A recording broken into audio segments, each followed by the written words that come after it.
ओम नमो भगवते वासुदेवाय। ओम नमो भगवते वासुदेवाय। ओम नमो भगवते वासुदेवाय। ओम अज्ञानतिमिरान्धस्य ज्ञानाञ्जनशलाकया चक्षुरुन्मिलितं येन तस्मै श्रीगुरुवे नमः।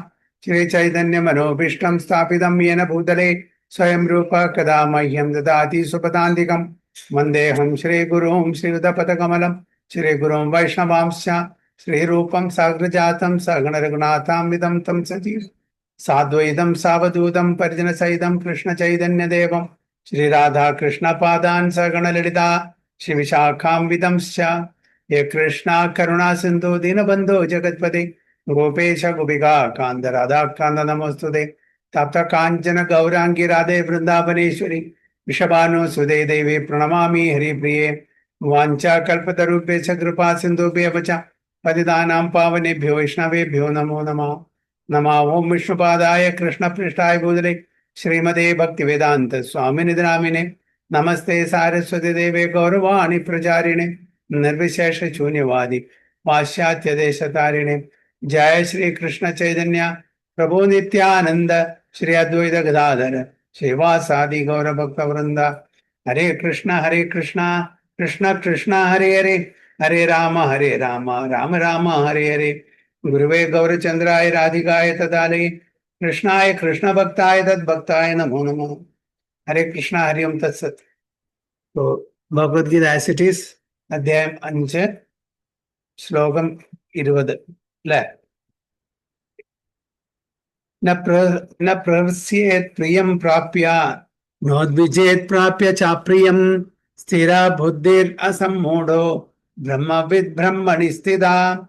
न प्रहस्येत् प्रियं प्राप्य नोद्विजेत् प्राप्य चाप्रियं स्थिरा बुद्धिर असम्मूढ़ो ब्रह्मविद् ब्रह्मणि स्थिता. ओके, मंजू माता जी. हरे कृष्णा वासुदेवाय। न प्रहस्येत् प्रियं प्राप्य नोद्विजेत् प्राप्य च प्रियं स्थिरसं ब्रह्मविद् ब्रह्मणि स्थितः. हरे कृष्णा। श्रील प्रभुपाद की जय। सावित्री माता जी.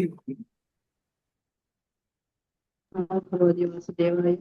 न प्रकर्षेत् प्रियं प्राप्य नेतुचेत् प्राप्य च प्रियं स्थिरबुद्धिर्सम्मूढो ब्रह्मविद्ब्रह्मणि स्थितः. हरे कृष्ण.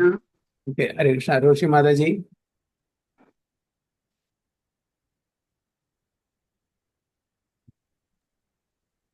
हरे कृष्ण प्रभु। ओम नमो भगवते वासुदेवाय। न प्रहृष्येत् प्रियं प्राप्य नोद्विजेत् प्राप्य च प्रियं स्थिरबुद्धिरसम्मूढो ब्रह्मविद् ब्रह्मणि स्थितः. हरे कृष्ण. हरि बोल. रजनी माता जी. हरे कृष्ण प्रभु जी प्रणाम। न प्रहर्षेत् प्रियं प्राप्य नोद्विजेत् प्राप्य च प्रियं स्थिरबुद्धिरसम्मूढो ब्रह्मविद् ब्रह्मणि स्थितः. हरे कृष्ण प्रभु जी. हरे थैंक यू. कृष्ण. श्रीदेवी माता जी. हरे कृष्ण.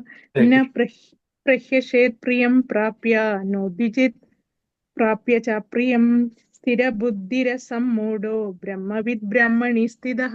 हरे कृष्ण. हरि बोल. विनोदिनी माता जी. हरे कृष्ण.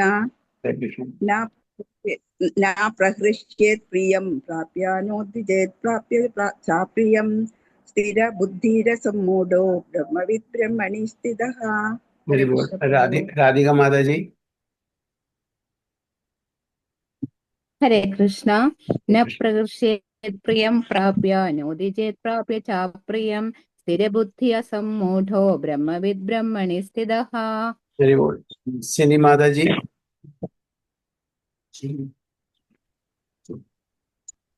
दंडवत प्रणाम।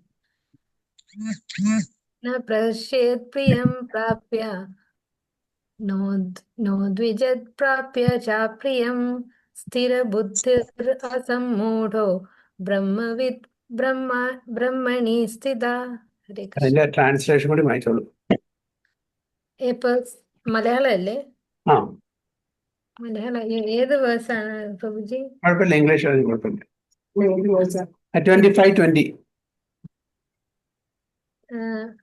Chapter 6, 25. 5:20. 5:20.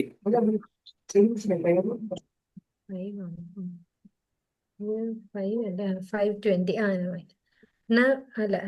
ആനന്ദത്തിൽ ആഹ്ലാദിക്കുകയോ ആനന്ദകരമല്ലാത്തവയിൽ ദുഃഖാവിഷ്ടനാവുകയോ ചെയ്യാതെ സ്ഥിരബുദ്ധിയോടെ അസംഭ്രാന്തനായി ശാസ്ത്രജ്ഞാനിയായി ജീവിക്കുന്നവൻ ഭൗതികാതീതൻ തന്നെ. ഹരേ Krishna. Okay. Very good. Hare. Person who neither rejoices upon achieving something pleasant nor laments upon obtaining something unpleasant, who is self-intelligent, who is unbewildered, and who knows the signs of God is already situated in transcendence. ഭഗവാൻ എന്താണ് പറയുന്നത്? അതായത് നമ്മള് എന്തെങ്കിലും നല്ല സംഭവിക്കും, സന്തോഷം തോന്നുമ്പോൾ അതിനെ കൂടുതൽ ഓവർ ജോയ് പാടില്ല. അതേപോലെ എന്തെങ്കിലും, അതാണ് റിജോയ്സസ്.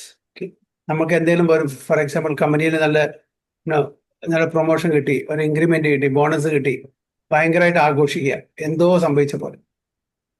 അതേപോലെ തന്നെ എന്തെങ്കിലും നമുക്ക് ആപത്തോ എന്തെങ്കിലും പ്രശ്നങ്ങളോ വിഷമങ്ങളോ വരുമ്പോൾ നമ്മൾ കൂടുതൽ മൊറസാവുക, ദുഃഖിതരാവുക. രണ്ടും പാടില്ല. റിജോയ്സ് ചെയ്യാനും പാടില്ല, ലാമെന്റ് ചെയ്യാനും പാടില്ല, വ്യാകുലപ്പെടാനും പാടില്ല. കൂടുതൽ സന്തോഷിക്കാനും പാടില്ല, കൂടുതൽ വ്യാകുലപ്പെടാനും പാടില്ല. അപ്പോൾ നമ്മൾ ഈക്വിപ്പോയ്സ്ഡ് ആയിരിക്കണം, ഒരു ന്യൂട്രാലിറ്റി മെയിൻറ്റെയിൻ ചെയ്യണം. അതാണ് പറയുന്നത്.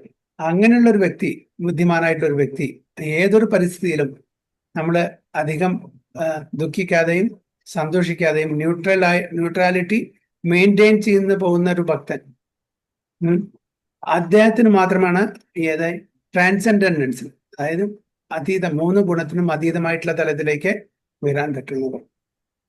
അതായത് ഏതൊരു പരിസ്ഥിതിയിലും നമ്മൾ ഈക്വിപ്പോയ്സ്ഡ് ആയിരിക്കണം. കൂടുതൽ സന്തോഷിക്കും വേണ്ട, കൂടുതൽ ദുഃഖം വരും. എന്തുകൊണ്ടാണ്? കാരണം ഇതെല്ലാം ടെമ്പററി ആണ്. സന്തോഷവും കുറച്ചു നേരം ഉണ്ടാവുള്ളൂ, അതേപോലെ വിഷമവും ദുഃഖവും കുറച്ചു നേരം ഉണ്ടാവുള്ളൂ. ഇതെല്ലാം ടെമ്പററി ആണ്. ഇത് മനസ്സിലാക്കുന്ന ഒരു വ്യക്തി വളരെ ഈസി ആയിട്ട് ഭഗവാന്റെ കാര്യങ്ങൾ മനസ്സിലാക്കാൻ പറ്റും. അത് മാത്രമല്ല, അവർക്ക് ഈ മൂന്ന് ഗുണത്തിനും അതീതമായിട്ട് ശുദ്ധ സാത്വിക സ്റ്റേജിലേക്ക് വീരാനും പറ്റും. ഇതാണ് ഭഗവാൻ പറയുന്നത്. അപ്പോൾ ഏതൊരു പരിസ്ഥിതി നമ്മൾ നന്നായിട്ട് വളരെ കോമ്പോസ്ഡ് ആയിട്ട് നമ്മൾ ഹാൻഡിൽ ചെയ്യണം. അതാണ് ന്യൂട്രാലിറ്റി, യുക്കാനിമിറ്റി, ഈക്വിപ്പോയ്സ്ഡ്. ഇതാണ് ഭഗവാൻ പറയുന്നത്.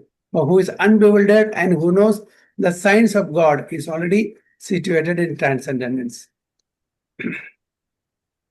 So the symptoms of the self-realized person are given here.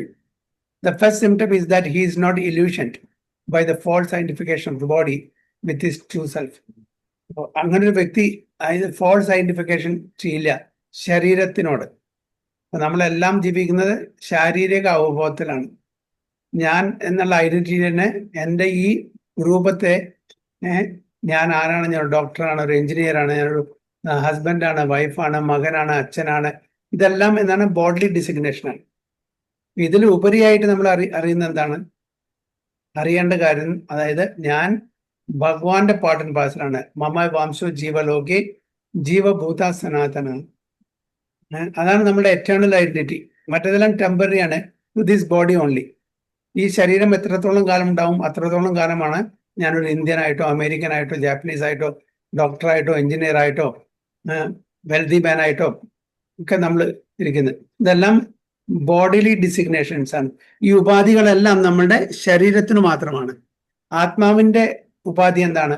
ആത്മാവിന്റെ ഐഡന്റിറ്റി എന്താണ്? ഭഗവാന്റെ ദാസൻ.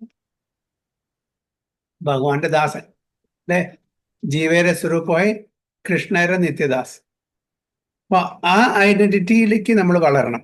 ഇപ്പൊ എന്നോട് ചോദിച്ചാൽ ഞാൻ എന്താ പറയാ, I am an Indian, I am an Keralite, Malayali, okay, ഞാൻ എന്നെ കമ്പനിയിൽ ജോലി ചെയ്യുന്നു, ഇതൊക്കെ നമ്മൾ എൻ്റെ പേരിന്നതാണ്. So these are our general identities. പക്ഷെ നമ്മളുടെ ഒരു എറ്റേണൽ ഐഡന്റിറ്റി ഉണ്ട്. നമുക്കൊരു ടെമ്പററി ബയോളജിക്കൽ പേരൻസ് ഉണ്ട്, ബയോളജിക്കൽ ചിൽഡ്രൻ ഉണ്ട്, സന്ത് ബന്ധുക്കളുണ്ട്. ഓക്കെ, നമ്മൾ പറയാ ഞാൻ ഇന്ത്യനാണ്. അപ്പൊ നമ്മളെ എന്തായിട്ടാണ് കാണുന്നത്? ഇപ്പോൾ അമേരിക്കൻ പറഞ്ഞാൽ നമുക്ക് യാതൊരു ബന്ധവുമില്ല, ജാപ്പനീസ് പറഞ്ഞ യാതൊരു ബന്ധം. നമ്മൾ നമ്മളുടെ വീട്ടിൽ ആദ്യം ഫസ്റ്റ് മൈസെൽഫ്, പിന്നെ ഫാമിലി, പിന്നെ എക്സ്റ്റെൻഡഡ് ഫാമിലി, പിന്നെ സൊസൈറ്റി, പിന്നെ നമ്മളുടെ രാജ്യം, അങ്ങനെ പോകുന്നു നമ്മുടെ ബന്ധം. അപ്പോൾ എത്രത്തോളം നമ്മൾ ദൂരെ പോകുന്നു അത്രത്തോളം നമ്മളുടെ ആ ഒരു റിലേഷൻഷിപ്പ് കുറഞ്ഞുകൊണ്ടേയിരിക്കും അല്ലേ. ആദ്യം എന്നെ ഞാൻ കൂടുതൽ സ്നേഹിക്കുന്നത് ഞാൻ എന്നെ തന്നെ, എൻ്റെ ശരീരത്തിനെ, പിന്നെ ഇമ്മീഡിയറ്റ് ഫാമിലി, പിന്നെ എക്സ്റ്റെൻഡഡ് ഫാമിലി, പിന്നെ നമ്മുടെ സൊസൈറ്റിയുടെ ഫ്രണ്ട്സും മറ്റുമൊക്കെ, പിന്നെ നമ്മുടെ രാജ്യം. അങ്ങനെയാണ് നമ്മളുടെ ആ ഒരു മമത, ഒരു റിലേഷൻഷിപ്പ് പോകുന്നത്. അപ്പൊ ഇതെല്ലാം എന്താണ്? ഇതെല്ലാം നമ്മുടെ ടെമ്പററിയാണ്. ഇത് മനസ്സിലാക്കണം എന്നാണ് പറയുന്നത്. അപ്പൊ നമ്മൾ ശരീരമല്ല, നമ്മൾ ഇതെല്ലാം ഈ ശരീരത്തിനോട് അനുബന്ധിച്ചുള്ള എല്ലാതും ടെമ്പററി ആണെന്നുള്ള നമ്മുടെ ബോധം ഉണ്ടാവും. So he knows perfectly well that he is not this body, but is a fragmental portion of the Supreme Personality of Godhead. So he is therefore not joyful in achieving something, nor does he lament in losing anything which is right to him. അപ്പോൾ നമ്മളുടെ ശരീരത്തിനോട് അനുബന്ധിച്ചുള്ള എന്ത് കിട്ടിയാലും ശരി, എന്ത് പോയാലും ശരി, എന്ത് കളഞ്ഞാലും ശരി, നഷ്ടപ്പെട്ടാലും ശരി, അതിനെ നമ്മൾ കൂടുതൽ ഓവർ ജോയ് ആവില്ല, അതേപോലെ ലാമെന്റ് ചെയ്യുകയും ചെയ്യില്ല, വ്യാകുലപ്പെടുകയും ചെയ്യില്ല. കാരണം ഇതെല്ലാം ടെമ്പററി ആണ്, ഇതെല്ലാം നമ്മുടെ ശരീരത്തിന്റെ ഉപാധികളാണ്. This steadiness of mind is called സ്ഥിരബുദ്ധി. ഇതിനെയാണ് എന്താ പറയുന്നത്? സ്ഥിരബുദ്ധി. നമ്മുടെ ബുദ്ധി സ്ഥിരമാണെന്നുണ്ടെങ്കിൽ നമ്മൾ ഈ ടെമ്പററി ആയിട്ടുള്ള കാര്യങ്ങളെ വരും പോവും, അതിൽ സന്തോഷം ഉണ്ടാവും, ദുഃഖം ഉണ്ടാവും, അതിന് നമ്മൾ പ്രാധാന്യം കൊടുക്കില്ല. Or self intelligence. He is therefore never bewildered by mistaking the gross body for the soul, nor does he accept the body as permanent and disregard the existence of the soul. അപ്പോൾ അങ്ങനത്തെ ഒരു വ്യക്തി, സ്ഥിരബുദ്ധി, self intelligence ഒരാള് ഒരിക്കലും തൻ്റെ ശരീരത്തിന്റെ ബന്ധപ്പെട്ടിട്ടുള്ള കാര്യങ്ങൾ, നല്ലതായാലും ശരി ചീത്തയായാലും ശരി, അത് ടെമ്പററി ആണെന്ന് മനസ്സിലാക്കിയിട്ട് അതിന് വേണ്ടിയിട്ട് വിലപിക്കില്ല, അതിൻ്റെ വേണ്ടിയിട്ട് വ്യാകുലപ്പെടില്ല, അതിനെ പറ്റിയിട്ട് ദുഃഖിക്കില്ല. കാരണം വളരെ നന്നായിട്ട് അറിയാം ഇതെല്ലാം ടെമ്പററിയാണ്, കുറച്ച് കൊല്ലങ്ങൾക്ക് നിലനിൽക്കുള്ളൂ. ഈ ശരീരം എനിക്ക് 100 കൊല്ലത്തിൽ മീതെ പോകാൻ പറ്റില്ല. ഈ ശരീരത്തിനോടുള്ള ബന്ധവും അതേപോലെ, അത് ആരായാലും ശരി, ഭാര്യയായാലും ശരി, ഭർത്താവായാലും ശരി, മക്കളായാലും ശരി, അച്ഛനമ്മയും, എല്ലാം ടെമ്പററിയാണ്. കുറച്ച് കാലം മാത്രം. ജസ്റ്റ് സമുദ്രത്തിൽ ഒരുപാട് തിരമാലകൾ വരുന്നുണ്ട്, ആ തിരമാലകളെല്ലാം കുറച്ച് നേരത്തിന് ഒരുമിച്ച് വരുന്നു, കുറച്ച് കഴിഞ്ഞാൽ അതെല്ലാം സെപ്പറേറ്റ് ആവുന്നു. അതേപോലെ നമ്മളുടെ ഈ ബന്ധം, ഈ ടെമ്പററി റിലേഷൻ, അത് ഏത് റിലേഷൻ ശരി, കുറച്ച് കാലത്തേക്ക് നമ്മൾ ഒരുമിച്ച് നിൽക്കുന്നു, അത് കഴിഞ്ഞാൽ നമ്മൾ വീണ്ടും സെപ്പറേറ്റ് ആവുന്നു. പിന്നെ നമ്മൾ എവിടെ ജനിക്കുന്നു, ആരായിരിക്കും നമ്മളുടെ ബന്ധുക്കള്, മിത്രങ്ങള്, ഒന്നും നമുക്ക് അറിയാൻ പറ്റില്ല. അതാണ് ഇവിടെ പറയുന്നത്. This steadiness of mind is called സ്ഥിരബുദ്ധി or self intelligence. He is therefore never bewildered by mistaking the gross body for the soul, nor does he accept the body as permanent and disregard the existence of the soul. This knowledge elevates him to the station of knowing the complete science of the absolute truth, namely Brahman, Paramatma and Bhagavan. ഈ തലത്തിൽ എത്തിയിട്ടുള്ള ഒരു വ്യക്തിക്ക് മാത്രമാണ് ഭഗവാന്റെ പരമസത്യത്തെ പറ്റിയിട്ട് മനസ്സിലാക്കാൻ വേണ്ടി. പരമസത്യം എന്ന് പറഞ്ഞാൽ ഈ 3 ആസ്പെക്ട്സും കൂടിയിട്ടുള്ളതാണ്: ബ്രഹ്മൻ, പരമാത്മ, ഭഗവാൻ. ഭഗവാൻ ആസ്പെക്ട് അറിയാമെങ്കിൽ മറ്റേ രണ്ടും ഓട്ടോമാറ്റിക്കലി അതിൽ ഇൻക്ലൂഡഡ് ആണ്. ബ്രഹ്മൻ എന്നുള്ള ആസ്പെക്ട് മാത്രം അറിയുന്നില്ല, അത് ഇൻകംപ്ലീറ്റ് ആണ്. പരമാത്മ എന്നുള്ള ആസ്പെക്ട് ആണെന്ന് വെച്ചാൽ അതും ഇൻകംപ്ലീറ്റ് ആണ്. അപ്പൊ ഭഗവാൻ എന്നുള്ള ആസ്പെക്ട്, ബ്രഹ്മൻ, പരമാത്മ, ഇത് രണ്ടും കൂടി ഉണ്ട്. So that is the ultimate knowledge. He thus knows his constitutional position perfectly well without falsely trying to become one with the Supreme in all respects. This is called Brahman realization or self-realization. Such steady consciousness is called Krishna. അപ്പോൾ Brahman realisation ഇവിടെ അർത്ഥം ഇതിലും നേരത്തെ പറഞ്ഞിട്ടുള്ള ബ്രഹ്മൻ അല്ല, ഇത് ഭഗവാൻ realisation. കാരണം ഈ ബ്രഹ്മൻ കോണ്ടെക്സ്റ്റ് അനുസരിച്ചിട്ട് അതിൻ്റെ അർത്ഥം മാറും. ബ്രഹ്മൻ നമ്മൾ ജീവാത്മാവിനെയും റിഫർ ചെയ്യാം, ബ്രഹ്മൻ ബ്രഹ്മജ്യോതിയും റിഫർ ചെയ്യാം, ബ്രഹ്മൻ സുപ്രീം ബ്രഹ്മനെയും റിഫർ ചെയ്യാം. കോണ്ടെക്സ്റ്റ് അനുസരിച്ചിട്ട് അതിൻ്റെ അർത്ഥം മാറും. ഇവിടെ this is called Brahman realisation എന്ന് പറഞ്ഞാൽ അത് കൃഷ്ണ കോൺഷ്യസ്നെസ് ആണ്. കൃഷ്ണ കോൺഷ്യസ്നെസ് എന്ന് പറഞ്ഞാൽ ഭഗവാൻ ഈസ് അൾട്ടിമേറ്റ്. മറ്റേ ബ്രഹ്മൻ എന്ന് പറഞ്ഞാൽ ഭഗവാന്റെ എഫൾജൻസ് ആണ്. അതുകൊണ്ട് കോണ്ടെക്സ്റ്റ് അനുസരിച്ചിട്ട് ബ്രഹ്മന്റെ ആ അർത്ഥം മാറും. ഇപ്പൊ ഇവിടെ ബ്രഹ്മൻ എന്ന് പറഞ്ഞാൽ ഭഗവാൻ കൃഷ്ണൻ. അതാണ് നമ്മൾ ഫോർ എക്സാമ്പിൾ ആത്മ എന്നുള്ള വാക്ക് കോണ്ടെക്സ്റ്റ് അനുസരിച്ചിട്ട് അതിന്റെ അർത്ഥം മാറും. ചിലപ്പോ ആത്മാ എന്ന് പറഞ്ഞാൽ സോളിനായിരിക്കും, ചിലപ്പോ ആത്മാ എന്ന് പറഞ്ഞാൽ അത് ശരീരത്തിനായിരിക്കും, ചിലപ്പോ മനസ്സിനായിരിക്കും. ഒക്കെ ഡിഫറെന്റ് കോണ്ടെക്സ്റ്റ് അനുസരിച്ചിട്ട് അതിന്റെ അർത്ഥം മാറും. ഇപ്പൊ സംസ്കൃത് അത് വളരെ ബുദ്ധിമുട്ടാണ് പഠിക്കാൻ, അത്ര ഈസി അല്ല. സംസ്കൃതിന് ഒരു വാക്കിന് പല അർത്ഥങ്ങളുണ്ടായിരിക്കും, പല അർത്ഥങ്ങളും. അത് ശരിക്കും അതിന് ഒരു പാണ്ഡിത്യം നേടുന്നുണ്ടെങ്കിൽ മിനിമം ഒരു 12 കൊല്ലെങ്കിലും നമ്മൾ കണ്ടിന്യൂസ് ആയിട്ട് സ്ട്രഗിൾ ചെയ്യണം, പഠിക്കണം. എന്നാൽ മാത്രമേ ഏത് പാണ്ഡിത്യം എപ്പോഴും കിട്ടുള്ളൂ. പക്ഷെ ഭക്തി ലിറ്ററേച്ചർ പഠിക്കണമെങ്കിൽ ആ പാണ്ഡിത്യം പോരാ. അപ്പോഴും ഭഗവാന്റെ ഭക്തന്മാരുടെ കീഴിൽ നമ്മൾ പഠിക്കുക. അപ്പോഴേ ഭക്തി ലിറ്ററേച്ചറിന്റെ ആന്തരികമായിട്ടുള്ള ആ ഒരു അർത്ഥം മനസ്സിലാവും. അവിടെ സംസ്കൃതം അറിഞ്ഞുകൊണ്ട് ഈ ഭഗവത്ഗീത ഭാഗവതം മനസ്സിലാക്കണം നിർബന്ധമില്ല. ചിലപ്പോൾ സ്കോളർ ആയിരിക്കാം, പക്ഷെ ഭക്തിയുടെ തലത്തിൽ നമ്മൾക്ക് അതിന്റെ കാര്യങ്ങൾ അറിയണമെന്നുണ്ടെങ്കിൽ യു ഷുഡ് ഹാവ് ഭക്തി ഓൺലി. ജസ്റ്റ് സ്കോളർഷിപ്പ് പോരാ, സംസ്കൃത് ലാംഗ്വേജിൽ പാണ്ഡിത്യം പോരാ. ഉദാഹരണത്തിന് ഒരു ശ്ലോകം ഉണ്ട്, അതായത് കൂട്ടശ്ലോക എന്ന് പറയും. കൂട്ടശ്ലോക എന്ന് പറഞ്ഞാൽ കോൺഫിഡൻസ്, ഡുവൽ മീനിങ് ഉള്ള ശ്ലോകാസ്. ഒരാട് പറയാണ്, ഒരു ശ്ലോകം ഉണ്ട്, അതായത് കേശവം പതിതം ദൃഷ്ട്വാ പാണ്ഡവ ഹർഷവർഷിത രുഡന്തം കൗരവ സർവേ ഹാഹാ കേശവ കേശവ. ഇതാണ് ശ്ലോകം സംസ്കൃതത്തില്. എന്നാണ് കേശവ പതിതം ദൃഷ്ട്വ. അതിന്റെ നമ്മൾ വളരെ സിമ്പിൾ മീനിങ് ആണ് നമുക്കറിയാം. കേശവം എന്ന് പറഞ്ഞ ആരാണ്?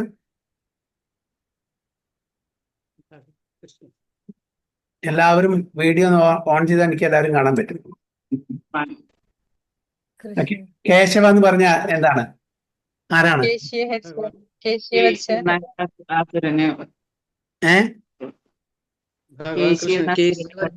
ഭഗവാൻ കൃഷ്ണന്റെ പേര്. ഓക്കെ, ഭഗവാൻ കൃഷ്ണന്റെ വേറെ പേര്.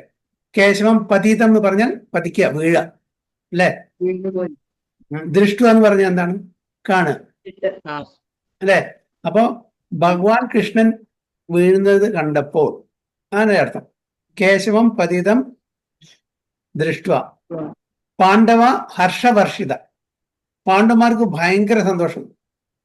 അതായത് ഭഗവാൻ കൃഷ്ണൻ തന്റെ തേരിന്ന് വീണപ്പോ പാണ്ഡവന്മാർക്ക് ഹർഷം എന്ന് പറഞ്ഞ സന്തോഷം, മനുഷ്യർ പറഞ്ഞ ഒരുപാട് സന്തോഷമായി, അല്ലെ? അപ്പൊ എന്താണ് പറയുന്നത്? കേശവം പതിതം ദൃഷ്ട പാണ്ഡവ ഹർഷവർഷിത, ഭയങ്കര സന്തോഷമായി. രുഡന്തം എന്ന് പറഞ്ഞ എന്താ? രുഡന്തം ഒരു മുഹുർനേത്ര യുഗ്മം മൃജന്തം, അല്ലെ? നാമോദാക്ഷരത്തില് രുഡന്തം എന്ന് പറഞ്ഞാൽ തേങ്ങി കറിയ. രുഡന്തം കൗരവ സർവേ, കൗരവന്മാരെ എല്ലാവരും കരയാൻ തുടങ്ങി. സംഭവിക്കോ? അതായത് ഭഗവാൻ കൃഷ്ണൻ തേരുന്ന് വീണു കണ്ടാൽ പാണ്ഡവന്മാര് ചിരിക്കുക ചെയ്യുക അതോ ദുഃഖിക്കുക ചെയ്യുക? ദുഃഖിക്കുക. ഇവിടെ എന്താ പറയുന്നത്? കേശവം പതിതം ദൃഷ്ട പാണ്ഡവ ഹർഷവർഷിത രുഡന്തം കൗരവ സർവേ. അതായത് കൗരവന്മാര് എല്ലാവരും നിലവിളിക്കാൻ തുടങ്ങി, തേങ്ങി കയറാൻ തുടങ്ങി. ഹാ കേശവ കേശവ, അയ്യോ കേശവ അയ്യോ കേശവ, ഹോ കേശവ ഹോ കേശവ പറഞ്ഞിട്ട് അങ്ങ് വീണില്ലേ പറഞ്ഞിട്ട് കൗരവന്മാര് കരയാൻ തുടങ്ങി, പാണ്ഡവന്മാര് സന്തോഷിക്കാൻ തുടങ്ങി. അതല്ലേ നമ്മൾ അർത്ഥം മനസ്സിലാക്കുന്നത്, അല്ലേ? പക്ഷെ അതിന്റെ അർത്ഥം അതല്ല. അതായത് കെ ശവ സ്പ്ലിറ്റ്. കെ ശവ എന്ന് പറഞ്ഞ എന്താ? Dead body. വെള്ളത്തിലുള്ള ഡെഡ് ബോഡി, വെള്ളത്തിൽ വീണ ഡെഡ് ബോഡി, വെള്ളത്തില് പതിതം ദൃഷ്ട. അപ്പൊ വെള്ളത്തിൽ ഡെഡ് ബോഡി വീണപ്പോ അത് കണ്ടപ്പോൾ പാണ്ഡവ ഹർഷവർഷിത. പാണ്ഡവ എന്ന് പറഞ്ഞാൽ അവിടെ ഫിഷ്, മത്സ്യങ്ങള്. അണ്ടവ അതായത് വെള്ളത്തില് അണ്ടം പറഞ്ഞാൽ മുട്ടയിൽ നിന്ന് വിരിഞ്ഞിട്ടുള്ള ജീവികള്, അതിനെ പാണ്ഡവ. അതായത് ഫിഷസ്, മത്സ്യങ്ങള്. പാണ്ഡവ ഹർഷ വർഷ, അവര് ഭയങ്കര ഖുഷിയായി, ഭയങ്കര സന്തോഷമായി. കാരണം ഡെഡ് ബോഡി വെള്ളത്തിൽ വീണപ്പോ അവർക്ക് ഭയങ്കര സന്തോഷം. കാരണം അവർക്ക് എന്താ, മഹാപ്രസാദേ ഗോവിന്ദേ, ഫീസ്റ്റ്, ഇഷ്ടം പോലെ ഭക്ഷണമായി. അപ്പൊ അവർക്ക് ഭയങ്കര സന്തോഷമായി.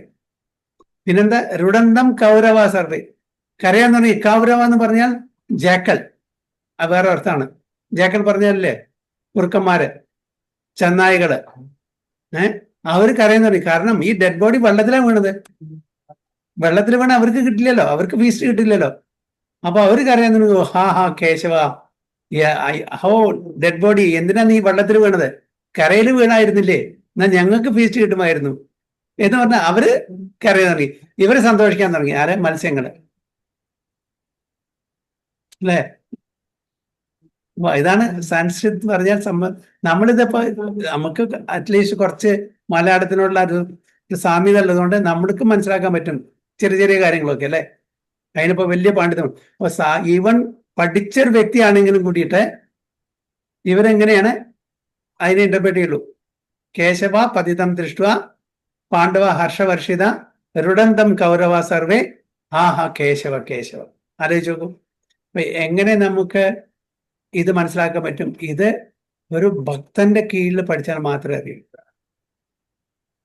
അതേപോലെ രാമാനുജാചാര്യരുടെ ഒരു ഗുരു ഉണ്ടായിരുന്നു, സോക്കാൾ ഗുരു.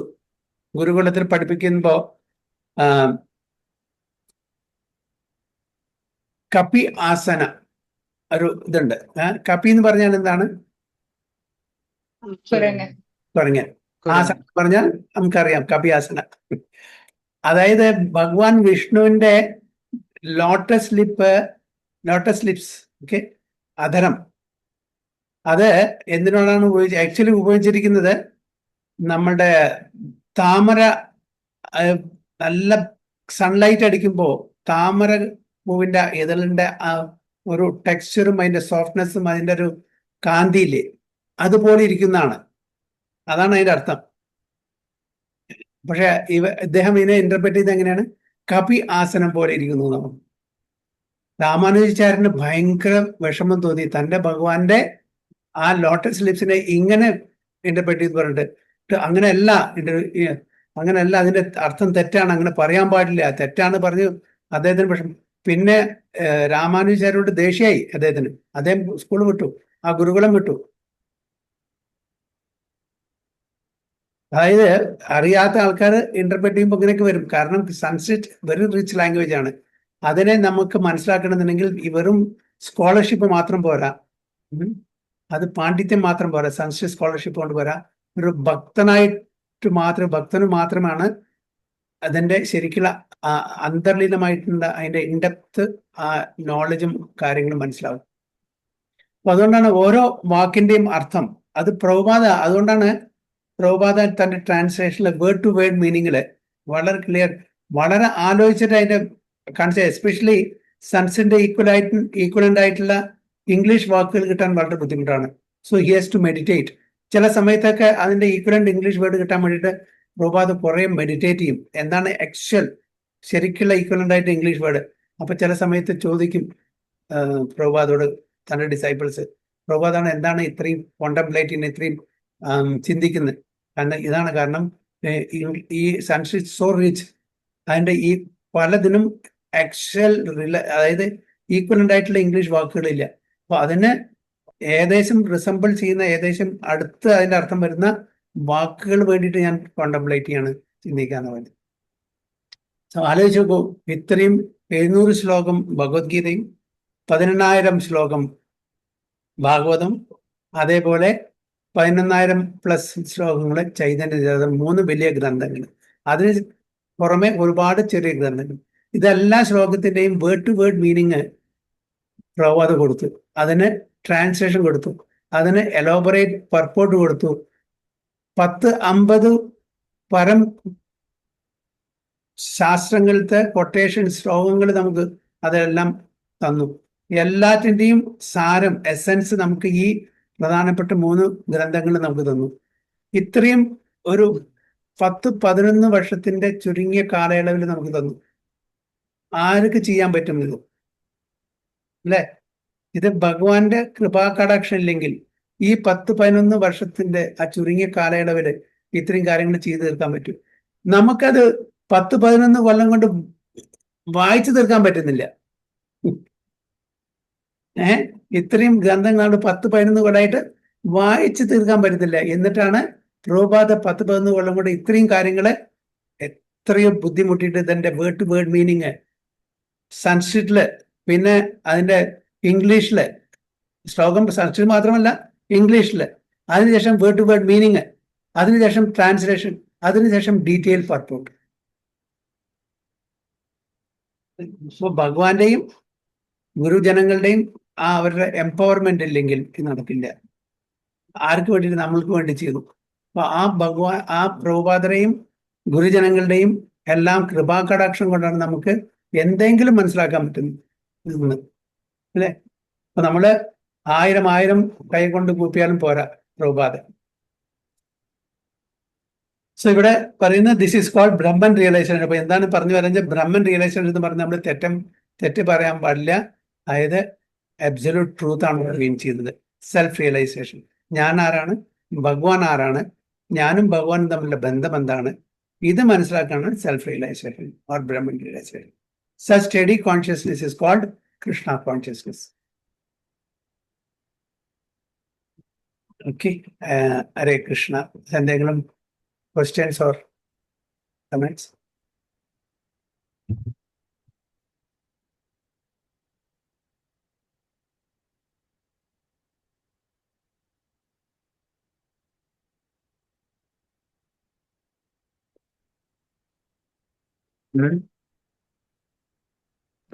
ക്ലിയർ ആണ് ഹരേ കൃഷ്ണ പ്രഭു. പ്രഭുജി. പ്രഭുജി, ആത്മാവ് ഭഗവാന്റെ ദാസൻ എന്ന് പറഞ്ഞു. അപ്പൊ നമ്മൾ ജീവാത്മാവല്ലേ? അപ്പൊ നമ്മളും ദാസൻ തന്നെയല്ലേ? നമ്മുടെ ദാസൻ തന്നെയാണ്. ജീവയുടെ സ്വരൂപമായ കൃഷ്ണയുടെ നിത്യദാസ്. എറ്റേണലി നമ്മളുടെ പൊസിഷൻ പറഞ്ഞാൽ ഭഗവാന്റെ ദാസൻ. മാതാജി പറഞ്ഞ ദാസനും ദാസി ആ വ്യത്യാസമാണ് പറയുന്നത്. അല്ല, ഞാനത് ജീവേര എന്ന് പറയുമ്പോ എന്താ പറയാ, അതായത് ജീവാത്മ, നമ്മളുടെ ജീവൻ, അതായത് നമ്മളുടെ ഇൻഡിവിജ്വൽ സോളിന്റെ, നമ്മളുടെ സ്വരൂപം, നമ്മളുടെ ഭഗവാൻ തമ്മിലുള്ള ബന്ധം, നമ്മൾ നിത്യദാസന്മാരാണ്, ഭഗവാന്റെ സേവകന്മാരാണ് എന്ന് പറയാം. ക്ലിയർ ആണ് മാതാജി? മനസ്സിലായി. ഹരേ കൃഷ്ണ. അതായത് ഭഗവാൻ ഭഗവത്ഗീതയിൽ അർജുനോട് പറഞ്ഞു കൊടുക്കുന്നത് മമൈ വാംശോ ജീവലോകെ ജീവഭൂത സനാതന. അതായത് എന്റെ അംശങ്ങളാണ് ഇവരെല്ലാം, അംശമാണ്. അപ്പൊ ഈ അംശത്തിന് എങ്ങനെ ഹോളാവാൻ പറ്റും, മുഴുവാൻ പറ്റും? പറ്റില്ല, അല്ലെ? അംശം എപ്പോഴും അംശം തന്നെ ആയിരിക്കും. ഒരു കാലത്ത് അംശം ഫുള്ളാവും ഇല്ല.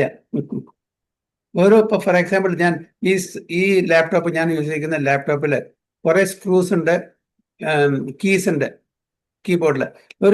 ഒരു കീബോർഡിലത്തെ ഒരു കീ ലെറ്റർ എ ഞാൻ നാളെ വളർന്ന് ഒരു ഫുൾ കീബോർഡ് ആവും അല്ലെങ്കിൽ ഒരു ലാപ്ടോപ്പ് ആവും എന്ന് പറയാൻ പറ്റുമോ? അല്ല, ഈ ലാപ്ടോപ്പ് ഒരു ഫുൾ യൂണിറ്റ് ആണ്.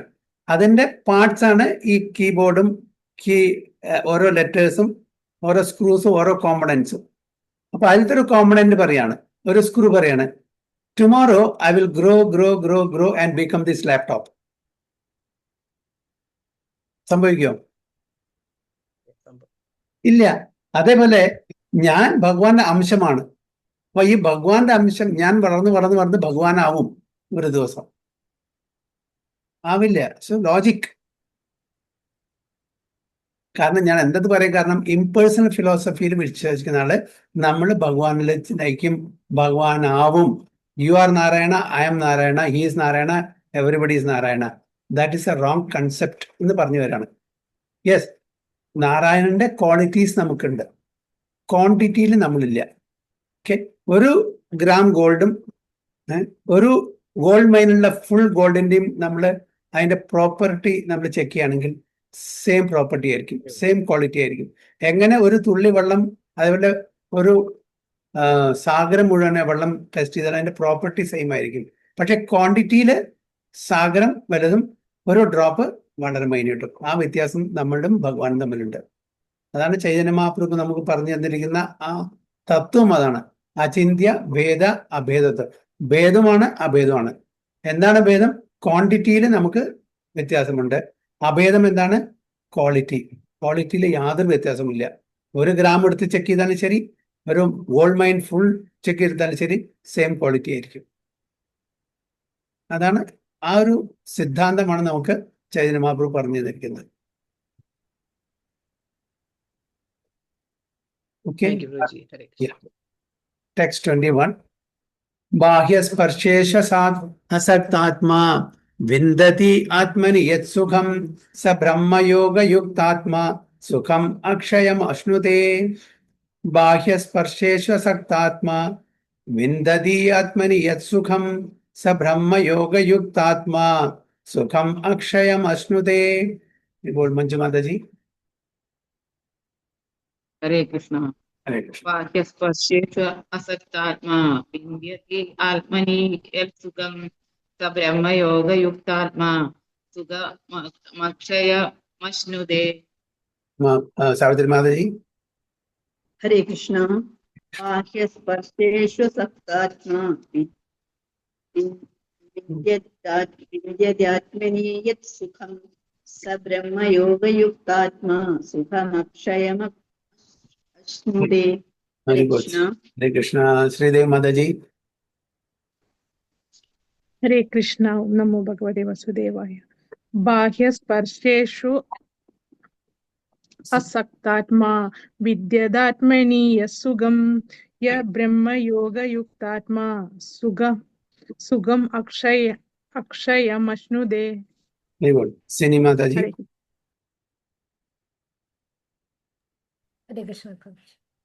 बाह्यस्पर्शेषु सक्तात्मा विद्वत्वात्मनि यत्सुखं स ब्रह्मयोगयुक्तात्मा सुखमक्षयमश्नुते.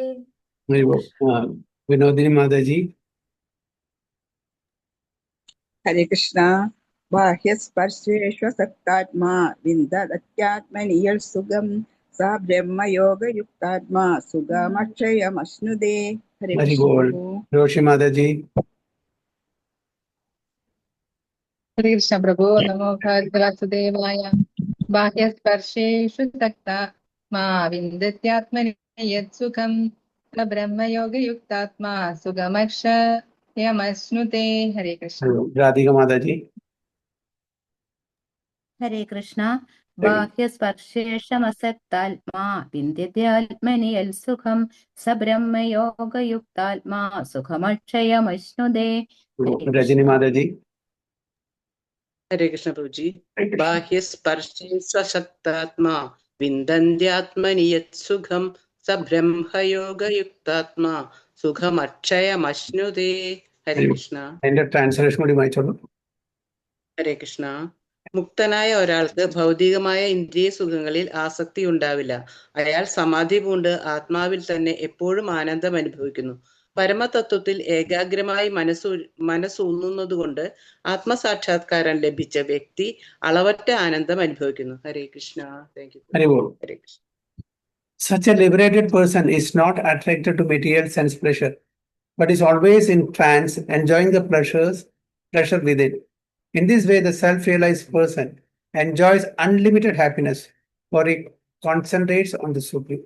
അപ്പോൾ അങ്ങനെ ആ തലത്തിലേക്ക് ഉയർന്നിട്ടുള്ള ഒരു വ്യക്തി ഏത് തലത്തില് സുഖമായാലും ശരി ദുഃഖമായാലും ശരി ഈക്വിപ്പോയ്സ് ആയിട്ട് ന്യൂട്രാലിറ്റി മെയിൻറ്റെയിൻ ചെയ്യുന്ന ആൾക്കാര്, 3 ഗുണത്തിനും അതീതമായിട്ട് നിൽക്കുന്ന ഒരു വ്യക്തി ഇന്ദ്രിയ ഭോഗങ്ങളിൽ ഏർപ്പെടില്ല, അതിൽ ആസക്തി ഉണ്ടായിരിക്കില്ല, അതിന്റെ പുറകിൽ പോവില്ല. But is always in trance. എപ്പോഴും ട്രാൻസ് പറഞ്ഞാൽ ആധ്യാത്മിക തലത്തിലായിരിക്കും അവർ നിൽക്കുന്നത്. ഭൗതിക തലത്തിലെ കാര്യങ്ങൾ ചെയ്യും, പക്ഷെ എപ്പോഴും നിൽക്കുന്നത് എന്തായിരിക്കും? എന്തുകൊണ്ടാണ് ഭൗതിക തലത്തിലെ കാര്യങ്ങൾ ചെയ്യണത്? കാരണം നമ്മുടെ ഈ മനുഷ്യ ശരീരമുണ്ട്, അപ്പോൾ അതിനെ മെയിൻറ്റെയിൻ ചെയ്യണ്ടേ. അപ്പൊ നമ്മളുടെ ശരീരത്തിനെയും ആത്മാവിനെയും ഒരുമിച്ച് നിർത്തണ്ടേ ഒരു 100 കൊല്ലം വരെ. അപ്പോൾ അതിനെ മെയിൻറ്റെയിൻ ചെയ്യണം, അതിന് വേണ്ടിയിട്ട് മാത്രം, അല്ലാണ്ട് ഇന്ദ്രിയ ഭോഗത്തിന് വേണ്ടിയിട്ടായിരിക്കില്ല. അപ്പോൾ അങ്ങനെ ഒരു വ്യക്തി ട്രാൻസിലായിരിക്കും, എപ്പോഴും ഭഗവത് സേവനത്തിലായിരിക്കും. ആധ്യാത്മിക തലത്തിലായിരിക്കും. Enjoying the pleasure within. Okay, നമ്മൾ ആ സുഖം, എന്താണ് സുഖം? ഭഗവാനും നമ്മളും തമ്മിലുള്ള ബന്ധത്തിലുള്ള ആ ഒരു ആനന്ദം അനുഭവിച്ചുകൊണ്ട് എപ്പോഴും ആ വ്യക്തി ആ തലത്തിലായിരിക്കും ജീവിക്കുക. In this way the self realised person enjoys unlimited happiness. Unlimited. നമ്മള് ഭൗതിക ലോകത്തില് എൻജോയ് ചെയ്യുന്ന ഹാപ്പിനെസ് പറഞ്ഞാൽ താൽക്കാലികമാണ്. അത് ഫ്ലിക്കറിങ് ഹാപ്പിനെസ് ആണ്. എന്താണ് ഫ്ലിക്കറിങ് ഹാപ്പിനെസ് പറഞ്ഞാൽ? ചഞ്ചലമാണ്, വന്നും പോയും കൊണ്ടിരിക്കും. ഇപ്പോ നമ്മള് നല്ല സുഖം, നല്ല സന്തോഷം, അടുത്ത മൊമെന്റില് നമ്മൾ ഡിപ്രസ്സായി. കാരണം എന്തെങ്കിലും ഒരു ബാഡ് ന്യൂസ്, ഒരു സാഡ് ന്യൂസ് നമുക്ക് കിട്ടി, ഉടനെ സുഖം ദുഃഖമായി അല്ലേ? അപ്പൊ അത് വളരെ ക്ഷണികമാണ്. അതിനൊരു സ്റ്റോറി ഉണ്ട് നമ്മുടെ പുരാണങ്ങളിൽ തന്നെ, നിങ്ങൾക്ക് അറിയുമായിരിക്കാം അല്ലെ? അതായത് ആ തേൻ, ഒരു കിണറിന് മീതെ ഉള്ള ഒരു മരത്തിന് തേന് വീഴുമ്പോ ഒരു ആള് ആനന്ദിക്കുന്നത് അറിയോ? സ്റ്റോറി അറിയോ? ചപലസുഖം. ചപലസുഖം എന്താണ് ചപലസുഖം എന്ന് പറഞ്ഞാൽ? Flickering happiness. നമ്മളുടെ ഈ ഭൗതിക ലോകത്തിലെ എല്ലാ ഹാപ്പിനെസ്സും ചപല എന്ന് പറഞ്ഞാൽ ഫ്ലിക്കറിങ്, താൽക്കാലികമായിട്ട് വളരെ ക്ഷണികമായിട്ട് നശിക്കുന്ന ഹാപ്പിനെസ്. ഒരാള് കാട്ടിൽ കൂടെ പോവാണ്, എന്തോ കാര്യത്തിന് വിറക്, മുമ്പത്തെ കാലത്ത് നമ്മൾ വിറക് കളക്ട് ചെയ്യാനും പല കാര്യത്തിനും കാട്ടിൽ പോകും. ഒരു ദിവസം ലേറ്റ് ആയിട്ട് പോയത്, രാത്രിയായി. അപ്പോൾ ശരിക്കും സൂര്യ വെളിച്ചം ഉണ്ടാവില്ല, കാട്ടിൽ അത്രയും ഇതുണ്ടാവില്ല, ഇരുട്ടാവാനുള്ള സമയമായി. പോയിട്ട് തിരിച്ചു വരുന്ന സമയത്ത് കുറച്ചും കൂടി ലേറ്റ് ആയപ്പോ വഴി മറന്നു. വഴി ശരിക്കില്ല. അപ്പൊ കാട്ടിൽ കൂടെ നമ്മൾ പോകുന്ന സമയത്ത് നമ്മൾ വഴി ഉണ്ടാക്കണം. അപ്പൊ അങ്ങനെ വഴി മറന്നിട്ട് ശരിക്കുള്ള വഴി കൂടെ വരാതെ അദ്ദേഹം വഴി മാറിപ്പോയ സമയത്ത് ഒരു പൊട്ട കിണറിൽ വീണു. അതില് വീണെന്ന് പറഞ്ഞാൽ നല്ല കാലത്തിന് അദ്ദേഹം വള്ളി പിടിച്ചു തൂങ്ങിയെന്നു. ആ പൊട്ടക്കിണർ മുഴുവനെ വള്ളികൾ കൊണ്ട് നിറഞ്ഞിട്ടുണ്ടായിരുന്നു. അപ്പൊ പൊട്ടക്കിണറിൽ വള്ളി തൂങ്ങിയെന്നിട്ട് അതിൽ വരം പിടിച്ചു നിന്നു. അപ്പൊ താഴെ നോക്കുമ്പോ വെള്ളമില്ല. ഈ വള്ളിയാണെങ്കിലോ കുറേശ്ശെ ശബ്ദം ഉണ്ടാക്കാൻ തുടങ്ങി. അതിങ്ങനെ അദ്ദേഹത്തിന്റെ വെയിറ്റ് താങ്ങാൻ പറ്റുന്നില്ല, കുറേശ്ശെ ക്രാക്ക് ചെയ്യാൻ തുടങ്ങി. താഴെ നോക്കിയപ്പോ നിറച്ചും പാമ്പുകൾ. താഴേക്ക് വീണാ പണി കഴിഞ്ഞു. മുകളിലേക്ക് പോയി കുറച്ച് കഴിഞ്ഞ് മുകളിലേക്ക് നോക്കാൻ എങ്ങനെയാലും ഇതിൽ പിടിച്ച് കയറാം എന്ന് നോക്കുമ്പോ ഒന്നാമത് ക്രാക്ക് ചെയ്യുന്ന സൗണ്ട്, എപ്പോ വേണമെങ്കിലും പൊട്ടും.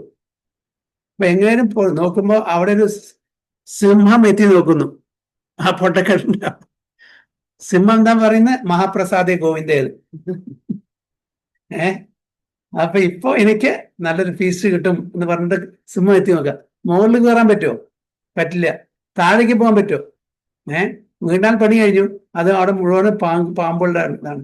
അപ്പൊ അങ്ങനെ ധർമ്മസങ്കടത്തില് വളരെ വിഷമിച്ചിട്ട് എന്ത് ചെയ്യണമെന്ന് അറിയാണ്ട് ഭഗവാനെ വിളിച്ച ശ്വാസം കിട്ടുന്നില്ല.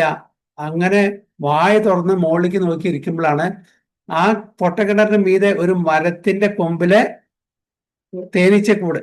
ആ തേനീച്ചക്കൂടിന് ഒരു എന്താ പറയാ, തേനീച്ചയുടെ ആ തേന് നേരെ വീഴാണ്, വാ പൊളിച്ച് നേരെ വായലേക്ക്.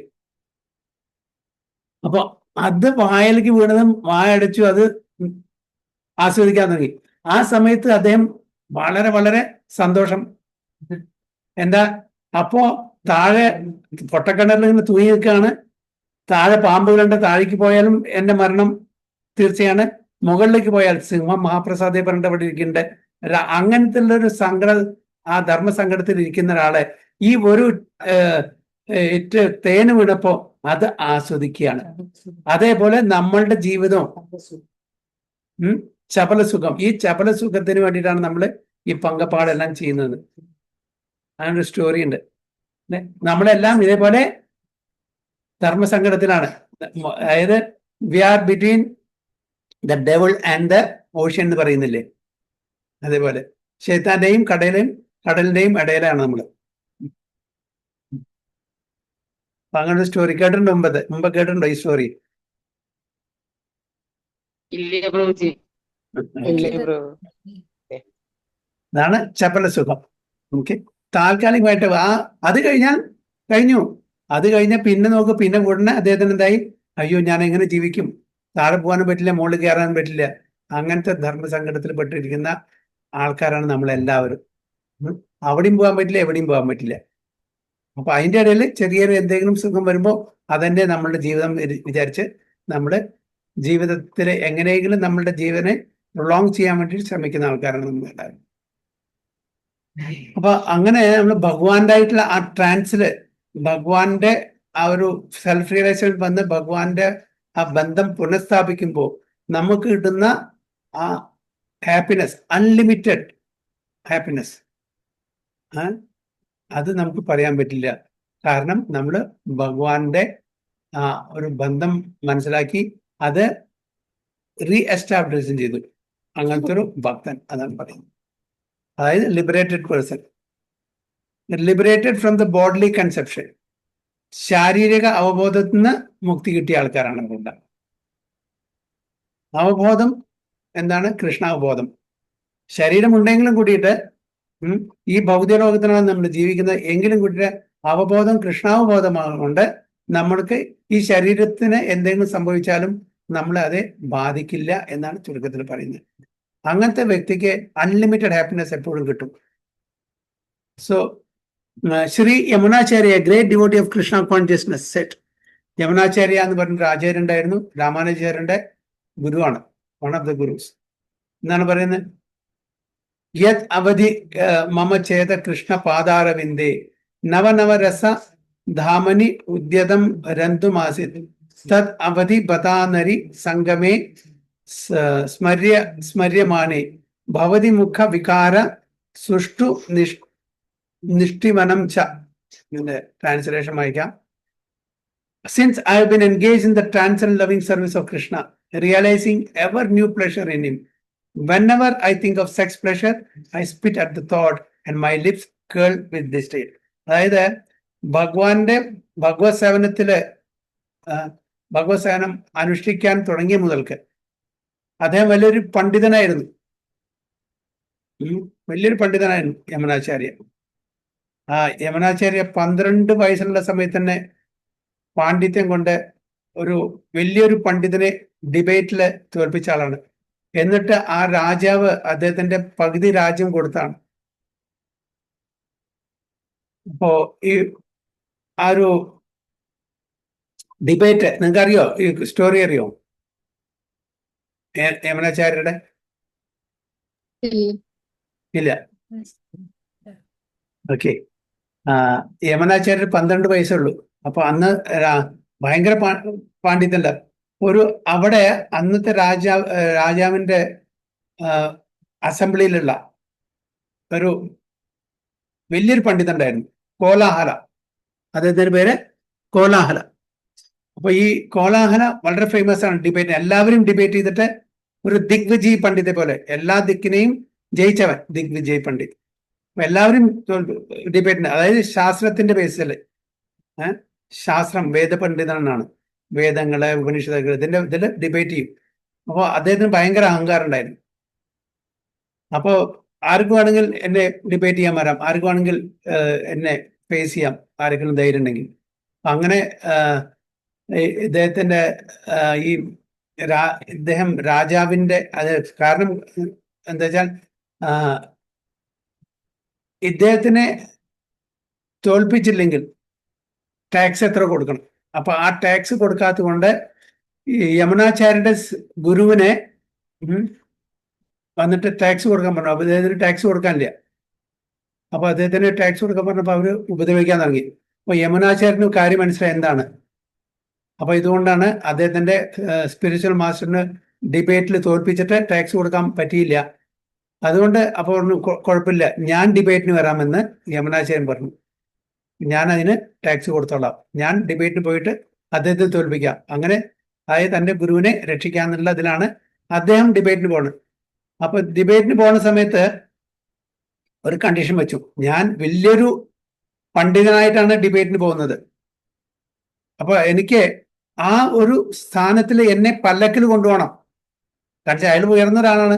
ഞാനും അദ്ദേഹത്തിന് ഡിബേറ്റിന് പോകുമ്പോൾ എനിക്കും ആ ഒരു പദവി, ഒരു പൊസിഷൻ എനിക്ക് തരണം പറഞ്ഞിട്ട് എന്നെ പല്ലക്കിൽ കൊണ്ടാണെന്ന് പറഞ്ഞു. അപ്പൊ രാജാവ് സമ്മതിച്ചു. പല്ലക്കിൽ കൊണ്ടുപോകാൻ പറഞ്ഞിട്ട് അദ്ദേഹത്തിന് 12 വയസ്സായിട്ടുള്ള ഈ യമനാചാര്യനെ പല്ലക്കിൽ കൊണ്ടുപോയിട്ട് അദ്ദേഹം ഉയർന്ന സ്ഥലത്ത് ഈ കോലാഹല. അപ്പൊ ഞാൻ പറഞ്ഞു പറ്റില്ല, ഒരേ ഈക്വൽ ആസനത്തിൽ ഇരുത്തണം. ശരി, ഈക്വൽ ആസനത്തിൽ ഇരുത്തണം. ഇത് കണ്ടീഷൻ വെച്ചപ്പോ രാജാവും റാണിയും അവർക്ക് അത്ഭുതം തോന്നി. കാരണം ഈ ബാലൻ കുഴപ്പമില്ലല്ലോ, ചിലപ്പോ എനിക്ക് സംശയം, അതായത് ഈ ബാലൻ ചിലപ്പോ ഇദ്ദേഹത്തിനെ തോൽപ്പിക്കും, ഈ പണ്ഡിതനെ കോലാഹലിന്. അപ്പൊ അവർ തമ്മിൽ വെച്ചു, റാണിയും രാജാവും തമ്മിൽ. ബാലൻ ജയിക്കുകയാണെങ്കിൽ റാണി പറഞ്ഞു ഞാൻ എത്രയോ ആഭരണങ്ങൾ കൊടുക്കാം.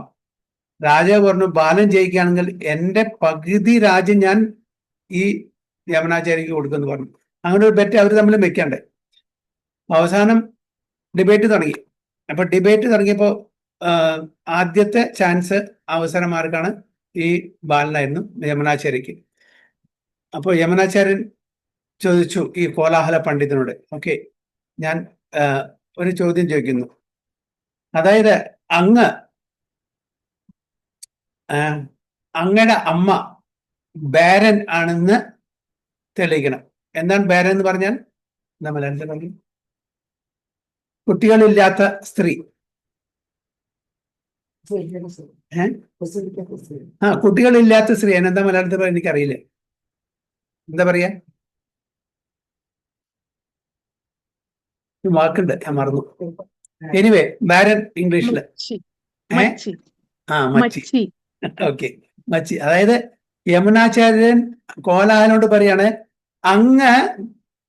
അങ്ങടെ അമ്മ ബാരൻ ആണെന്ന് തെളിയിക്കണം. അപ്പൊ അതെങ്ങനെ തെളിയിക്കുക? ഞാൻ നമ്മുടെ മകനല്ലേ, അപ്പൊ അമ്മയ്ക്ക് മകനുണ്ട്, അപ്പൊ എങ്ങനെ മച്ചിയായിട്ട് തെളിയിക്കുക? അയാൾ ഭയപ്പെട്ട് നോക്കി, ഇല്ല.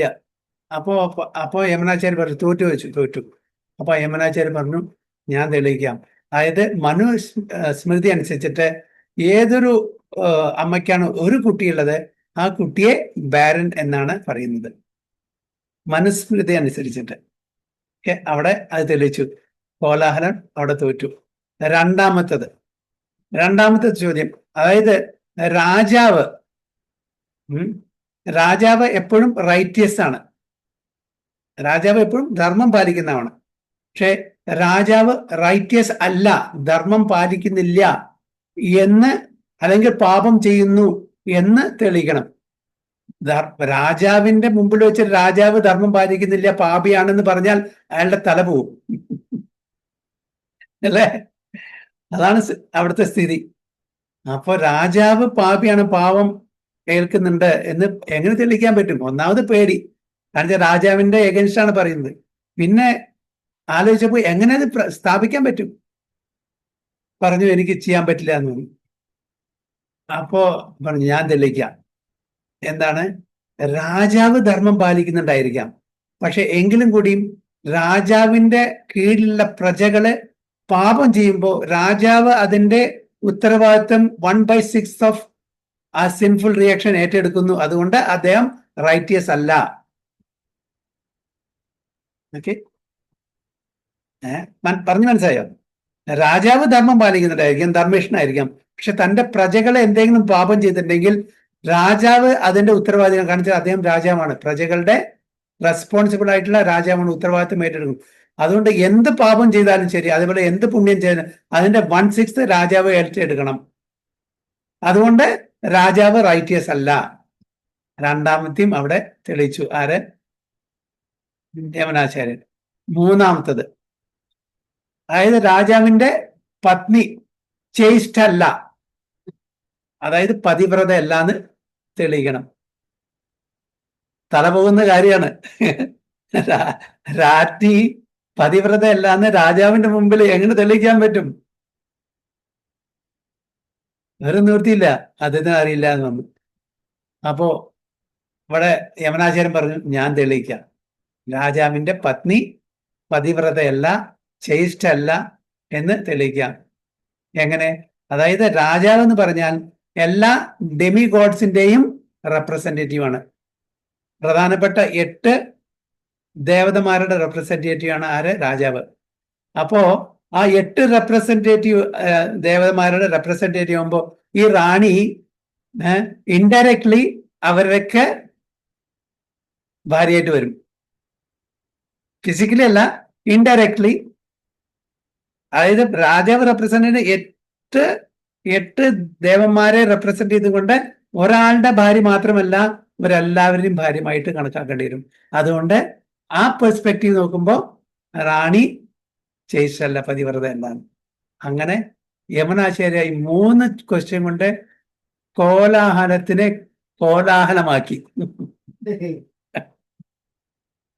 ഒരു നിർത്തിയില്ല. ഇത്രയും വലിയ ഡംബ്, ഇത്രയും വലിയ അറഗന്റ് ആയിട്ടുള്ള, വലിയ പണ്ഡിതനായിട്ടുള്ള കോലാഹലത്തിനെ തോൽപ്പിച്ചു. രാജാവും റാണിയും വളരെ സന്തോഷമായി. ആ രാജാവ് തന്റെ രാജ്യത്തിന്റെ പകുതി യമുനാചാര്യക്ക് കൊടുത്തു. എന്നിട്ട് യമുനാചാര്യ ഒരുപാട് വർഷങ്ങള് ആ രാജ്യം ഭരിക്കുകയാണ്, എല്ലാ ആർഭാടത്തോടുകൂടിയും എല്ലാ ഇന്ദ്രിയഭോഗവും ചെയ്തിട്ട്. അവസാനം തന്റെ സ്വന്തം അച്ഛൻ വേറെ ആളെ ഏൽപ്പിക്കുകയാണ്. എങ്ങനെയെങ്കിലും മരണത്തിന് മുമ്പ് ഒരാളെ, അദ്ദേഹത്തിന്റെ വിശ്വസ്തനായിട്ടുള്ള ഒരു ശിഷ്യനെ ഏൽപ്പിക്കുകയാണ്. ഇവനെ എങ്ങനെയെങ്കിലും ഈ ഭൗതിക ലോകത്ത് നിന്ന് ആധ്യാത്മിക ലോകത്തിലേക്ക് കൊണ്ടുവരണം, അത് ഞാൻ അങ്ങേ ഏൽപ്പിക്കുന്നു. അങ്ങനെ ഈ വിശ്വസ്തനായിട്ടുള്ള തന്റെ ശിഷ്യൻ, അതായത് യമുനാചാര്യന്റെ അച്ഛന്റെ ശിഷ്യൻ, അദ്ദേഹത്തിനെ ഏൽപ്പിച്ച് പോയി. എന്നിട്ട് അദ്ദേഹം കൊട്ടാരത്തില് ഒരു പർട്ടിക്കുലർ ഒരു സാക്ക് എന്ന് പറഞ്ഞാൽ പാലക്ക് കേട്ടുണ്ടോ, ചീര. ആ ചീര അതിന് കൊണ്ടുപോയിട്ട് കൊടുക്കാൻ തുടങ്ങി. വളരെ ടേസ്റ്റുള്ള ഒരു ചീര. അത് കൊണ്ടുപോയിട്ട് എപ്പോഴും കിച്ചണിൽ കൊണ്ടുപോയി കൊടുക്കും. ഡയറക്റ്റ് ഓഡിയൻസ് ഇല്ല, രാജാവിനെ കാണാൻ പറ്റില്ല. യമുനാചാര്യ വലിയ രാജാവായി, അദ്ദേഹത്തിനെ കാണാൻ പറ്റില്ല. അപ്പോ അദ്ദേഹത്തിന്റെ കിച്ചണിലെ ആൾക്കാരെ എങ്ങനെയൊക്കെ സ്വാധീനിച്ചിട്ട് ഡെയിലി ഈ ചീര കൊണ്ടുപോയി കൊടുക്കാൻ. അപ്പൊ ഈ ചീര നന്നായിട്ട് ഉണ്ടാക്കി വിഭവം ആക്കിയിട്ട് കൊണ്ടുപോയി കൊടുക്കും. ചീര എന്നും കഴിക്കും ആര്? യമുനാചാര്യൻ രാജാവ്. അപ്പൊ അദ്ദേഹത്തിന് വളരെ ഇഷ്ടപ്പെട്ടു. കുറെ കാലം അങ്ങനെ ഡെയിലി കൊണ്ടുപോയി കൊടുത്തു. കുറച്ചു കാലം കഴിഞ്ഞപ്പോൾ അത് നിർത്തി. അപ്പൊ രാജാവ് ചോദിക്കാൻ തുടങ്ങി, ഇന്നെവിടെ ഈ ചീര, എനിക്ക് ഏറ്റവും ഇഷ്ടപ്പെട്ടുള്ള സാധനമുണ്ടോ? അതില്ലല്ലോ. അപ്പൊ പറഞ്ഞു, അങ്ങനെ ഒരാൾ കൊണ്ടുവരുന്നുണ്ട്, ഇപ്പൊ അത് കൊണ്ടുവരുന്ന നിർത്തി, അപ്പൊ അതുകൊണ്ട് ഞങ്ങൾ ഉണ്ടാക്കുന്നില്ല. എങ്ങനെയെങ്കിലും അദ്ദേഹത്തിനെ കണ്ടുപിടിച്ച് എനിക്ക് വേണമെന്ന് പറഞ്ഞു. അപ്പൊ അവസാനം അവർ കണ്ടുപിടിച്ചു. അതായത് പർപ്പസിലായി നിർത്തിയതാണ്. പിന്നെ അദ്ദേഹത്തിനെ വിളിച്ചു കൊടുത്ത് സാധനം കൊടുത്തു. പിന്നെ എനിക്ക് രാജാവിനെ കാണണമെന്ന് പറഞ്ഞു. അപ്പൊ രാജാവിന് ഓഡിയൻസ് കൊടുത്തു. രാജാവിനെ കണ്ടു, രാജാവിനോട് പറഞ്ഞു. പിന്നെ പതുക്കെ പതുക്കെ അവിടെ ഭാഗവത പാരായണം തുടങ്ങാനുള്ള ആ ഒരു അവസരം അദ്ദേഹത്തിന് ചോദിച്ചു കൊടുത്തു. അങ്ങനെ അദ്ദേഹം അവിടെ കയറിക്കൂടി ഭാഗവത പാരായണം തുടങ്ങി. പതുക്കെ പതുക്കെ ഈ യമുനാചാര്യരുടെ മനസ്സ് മാറ്റി. കാരണം അദ്ദേഹം ഡിവോട്ടിയാണ് ഓൾറെഡി, കുട്ടിക്കാലം മുതൽക്ക് മനസ്സ് മാറ്റി. പിന്നെ അച്ഛൻ സ്വത്ത് ഒരുപാട് ട്രഷർ നിങ്ങൾക്ക് തന്നു പോയിട്ടുണ്ട്, അത് പോയി എടുക്കാൻ വേണ്ടിയിട്ടുള്ള അതിനുള്ള മാപ്പും കാര്യങ്ങളും. അപ്പൊ തെക്ക് പോയാൽ ഇന്നതാണ്, വടക്ക് പോയത് അങ്ങനെയാണ്, കിഴക്കിൽ ഇങ്ങനെയാണ്, പടിഞ്ഞാറ് അങ്ങനെ ഓരോ സ്ഥലത്തും ഓരോ ഇതുണ്ട്, അടയാളുണ്ട്, ഓരോ സിഗ്നിഫിക്കൻസ്. അതായത് അപ്പൊ അങ്ങനെ ഇന്ന സ്ഥലത്ത് കിഴക്ക് പോയാലേ നിങ്ങൾക്ക് ഇത് കിട്ടുള്ളൂ, ആ ഇന്ന സ്ഥലത്താണ്. അവിടെ അവസാനം മനസ്സിലാക്കിയത് ഇതെന്താണ്, ഭഗവാന്റെ ആ സ്ഥലത്തേക്ക് ഭാഗവതം ഭഗവത്ഗീത ഇതാണ് റിയൽ ട്രഷർ എന്ന് മനസ്സിലാക്കി കൊടുക്കാൻ സ്റ്റോറി ഉണ്ട്, ഞാൻ ഇവിടെ വിവരിക്കുന്നില്ല. അപ്പൊ അങ്ങനെ മനസ്സിലാക്കി കൊടുത്ത് തിരിച്ച് അദ്ദേഹം ഇതെല്ലാം രാജഭാരങ്ങളെല്ലാം വിട്ട് വീണ്ടും പഴയൊരു ഡിവോട്ടി ആയിട്ട് വരികയാണ്. അതാണ് യമുനാചാര്യന്റെ, വളരെ ശുദ്ധഭക്തനായിട്ട് വന്നു. അപ്പൊ ആ സമയത്ത് അതിനുശേഷം ആ തിരിച്ച് വന്ന ശേഷം ഉള്ള ഒരു ശ്ലോകമാണ് ഇവിടെ എഴുതിയിരിക്കുന്നത്. എന്താണ് ഇതിന്? Since I have been engage in transcendent loving service of Krishna, realising ever new pleasure in him, whenever I think of sex pleasure, I spit at the thought and my lips curl with distaste. ഇത്രയും കാലം ആദ്യം devotee ആയിരുന്നു, പിന്നെ ഭൗതിക ജീവിതത്തിലെ അതായത് ഇന്ദ്രിയഭോഗം അനുഭവിച്ച് കുറെ കാലം ജീവിച്ചു, പിന്നെ തിരിച്ച് ഡിവോട്ടിയായി. അപ്പൊ അതുകൊണ്ട് അങ്ങനെ ആ ഇന്ദ്രിയഭോഗം ഞാൻ ആഗ്രഹിക്കുമ്പോൾ ഈ എസ്പെഷ്യലി ആ ആലോചന വരുമ്പോ തന്നെ മൈ ലിപ്സ് കേൾ, അതായത് എന്റെ ചുണ്ടുകളെല്ലാം ചുരുണ്ടു പോകുന്നു. ആ distaste I don't want to even talk about that pleasure എന്നാണ് യമുനാചാര്യ പറയുന്നത്. So a person in Brahmayoga or Krishna consciousness is so absorbed in the loving service of the lord that he loses his taste for material sense pleasure altogether. അപ്പോൾ കൃഷ്ണാവബോധത്തിലെ ആ ഒരു രുചി കിട്ടിയ ഒരു ഭക്തന് ഒരിക്കലും ഭൗതിക ഇന്ദ്രിയ ഭോഗത്തിന് വേണ്ടിയിട്ടുള്ള ആ ഒരു ടേസ്റ്റ്, രുചി ഒരിക്കലും ഉണ്ടാവില്ല. ഇത് ആനന്ദിച്ചിട്ടുള്ള ആൾക്കാർ അതാണ് പറയുന്നത്. So highest pleasure in terms of matter is sex. അതായത് ഭൗതിക ലോകത്തിൽ ഏറ്റവും ആനന്ദം, സന്തോഷം തരുന്നത് സെക്സ് പ്ലഷർ ആണ്. But the whole world is moving under its spell, and materials cannot work at all without this motivation. But a person engaged in Krishna consciousness can work with greater vigor without sex. അപ്പോൾ കൃഷ്ണാവബോധത്തിലുള്ള ഒരു വ്യക്തിക്ക് അതൊന്നും ഒരു കാര്യമില്ല, അതിനോട് യാതൊരു രുചി ഉണ്ടായിരിക്കില്ല. കാരണം ഈ already got A higher pressure. അപ്പോൾ ഇന്ദ്രിയ ഭോഗത്തിന് അവർക്ക് യാതൊരു താല്പര്യം ഉണ്ടാവില്ല എന്നാണ് പറയുന്നത്. Which he avoids. That is the test of spiritual realization. Spiritual realization and sex pleasure go ill together. രണ്ടും ഒരുമിച്ച് പോവില്ല. A Krishna conscious person is not attracted to any kind of sense pleasure due to his being liberated soul. ആദ്യം already അവർ മുക്താത്മാക്കളാണ്. അതുകൊണ്ട് ഭൗതിക തലത്തിലുള്ള ഇന്ദ്രിയ ഭോഗത്തിന് അവർക്ക് യാതൊരു താല്പര്യം ഉണ്ടാവില്ല. കാരണം അവർ ആൾറെഡി ഹയർ ടേസ്റ്റ് അനുഭവിച്ചു കഴിഞ്ഞ ആൾക്കാരാണ് അല്ലെ. ഒരു വ്യക്തി ഒരു നല്ലൊരു 5 സ്റ്റാർ ഹോട്ടലിൽ താമസിക്കുകയാണ്. എല്ലാ ആർഭാടങ്ങളും, എല്ലാ അമ്യൂണിറ്റീസും, എല്ലാ കംഫർട്ട്സും ഉണ്ട്. അവിടെ എന്ത് വേണമെങ്കിൽ അറ്റ് യുവർ കമാൻഡ് ചോദിച്ചാൽ മതി, എല്ലാം അവിടെ you will get it immediately. അങ്ങനത്തെ ഒരു വ്യക്തി ഒരു ചെറ്റക്കുടിൽ വന്ന് താമസിക്കുകയാണെങ്കിൽ എന്തായിരിക്കും സ്ഥിതി? അതേപോലെയാണ് ട്രാൻസെൻഡന്റൽ പ്രഷറും വേഴ്സസ് മെറ്റീരിയൽ പ്രഷർ. അപ്പൊ ട്രാൻസെൻഡന്റൽ പ്രഷർ, അതായത് ആധ്യാത്മികമായിട്ടുള്ള ആ ആനന്ദം, ഞാൻ ഒരു ക്രൂഡ് എക്സാമ്പിൾ പറയാണ്. ഒരു 5 സ്റ്റാർ ഹോട്ടലിലെ ഒരു ലൈഫ് സ്റ്റൈലാണ്. ഭൗതിക തലത്തിലുള്ള ആ താൽക്കാലികമായിട്ടുള്ള ആ സെൻസ് ഗ്രാറ്റിഫിക്കേഷൻ, ഒരു ചെറ്റക്കൂട്ടിൽ നമ്മൾ ജീവിക്കുന്ന ഒരു അമ്യൂണിറ്റീസും ഒരു കംഫർട്ടും ഒരു ആർഭാടും അത്യാവശ്യം ജീവിക്കാനുള്ള റൊട്ടി കപ്പട മക്കാൻ കൂടി ഇല്ലാത്ത ഒരു തലത്തിലാണ് ജീവിക്കുന്നതെങ്കിൽ അത് എന്ത് സുഖം തരും? സോ ഒരു ക്രൂഡ് എക്സാമ്പിൾ, ഒരു കമ്പാരിസൺ പറയാണ്. 5 star hotel stay versus A hut without any amenities or without any facilities. അതാണ് പ്രഭുപാദ വളരെ ബ്യൂട്ടിഫുൾ ആയിട്ട് ഈ യമനാചാര്യരുടെ ഈ ശ്ലോകത്തിലൂടെ നമുക്ക് പറഞ്ഞു തരുന്നു. ഹരേ കൃഷ്ണ. വാഞ്ചാകൽപതരുഭ്യശ്ച കൃപാസിന്ധുഭ്യവ ച പതിതാനാം പാവനേഭ്യോ വൈഷ്ണവേഭ്യോ നമോ. अनंत कोटि वैष्णव दिग्गज जय श्री प्रभुपाद की जय. गुरु महाराज की जय. हरि हरि बोल. हरे कृष्णा.